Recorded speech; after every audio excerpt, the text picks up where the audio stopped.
Haga jing lekai Serie A peringkat AC Milan Persia ke Juventus. Haba pai syakana ke jing lekai baro Hattrick ken hun kia khai. Klem la bat peringkat jar hadu bekut ke jing lekai. Haga we par ke jing lekai peringkat Verona Persia ke Inter Milan. Haga ke jing lekai ke Inter Milan kala khor ke nam job. Hadin bagalala bat limsuk ke Verona. Haga jing lekai Saudi Pro League peringkat Al Khalij Persia ke Al Hilal. Haga ni kecing lekai ka Al Hilal kalamat ikan namrem bandengkong. Hadin bagala sya pelim hakmat ka Al Khalij dan Laila Ar. Haga jing lekai Bundesliga peringkat Dortmund Persia ke Freiburg. Haba pai sya ni kecing lekai ka Dortmund kala khor ka nam job. Hadin bagala la berpelim suk ke Freiburg dan Saulanon. Haga jing lekai Haka de Portugal peringkat Ken Hun Di Maria Persia ke Estrela Amadora. Haga ni kecing lekai ka Ken Hun Jong Di Maria ke Benfica.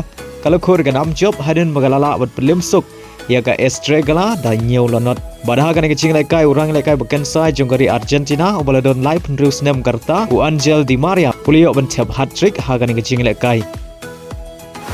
Haga jing lekai Premier League peringkat Ken Hun goalkeeper ke Argentina ke Aston Villa Persia Crystal Palace. Haba pai syakana kecing lekai baro Hattrick Ken Hun kia khai damar argul adu bukut kecing lekai. Haga jing lekai peringkat Leicester City Persia ke Chelsea. Haga ni kecing lekai ke Chelsea kalau khor ke nam job. Hadin bagalala berpelim ke Leicester City da ar lakawai. Haga jing lekai peringkat Arsenal Persia ke Nottingham Forest. Haba pai syakana kecing lekai ke Arsenal kalau khor ke nam job. Hadin bagalala berpelim suk ke Nottingham Forest dan Lailanot. Haga jing lekai peringkat Manchester City Persia ke Tottenham. Haga ni kecing lekai ke Manchester City kadang peteng ban mat ke namrem. Hadin bagala syak pelim suk hakmat ke Tottenham dan Saulanot. Barhaga ni kecing lekai Madison uli bentep argol nak bentar ke Tottenham. Haga jing lekai La Liga peringkat Celta Vigo Persia ke Barcelona. Haba pai syak ni kecing lekai baro Hattrick Ken Hun kia khai damar argol hadu bukut kecing lekai. Haga jing lekai Indian Super League peringkat Mohun Bagan SG Persia ke Jamshedpur.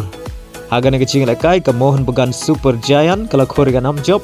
Hadin bagalala bat limsuk ke Jamshedpur dan Lailanot. Haga wei par kecing lekai Indian Super League peringkat North East United Persia ke Punjab FC.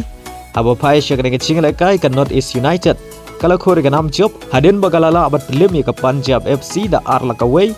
Wadla ke North East United ka hab bani lekai satang shipeungun haka kelamit. Hadin kecing yorkat u player ujongka.